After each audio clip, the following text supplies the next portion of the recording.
ছোট্ট একটা বোন আছে, ওর নাম হচ্ছে বুশরা, ছোট্ট মেয়ে, বয়স 6 বছর হবে। আমি একটা অবাক করার বিষয় আপনাদেরকে শেয়ার করছি, জাস্ট মোটিভেট করার জন্য, শো অফ না। ছোট্ট একটা বাচ্চা, আমি বড়দেরকে দেখেছি রোজা রাখে না, ওই ছোট্ট বাচ্চা এই এই এই রমাজানে অনেকগুলো রোজা অলরেডি আদায় করে ফেলেছে নিজেই।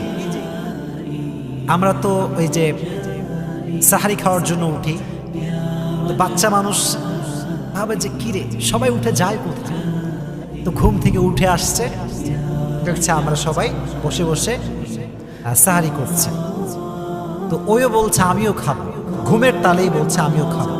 তা আমি বললাম মাকে যে মা দাও, ও খাক, আমি জানি যে রোজা রাখবে না, কারণ ছোট্ট বাচ্চা, ও কেমন রোজা রাখতে পারে, তো খাওয়ালাম শখ করে। সকাল যায় খায় না, দুপুর যায় খায় না,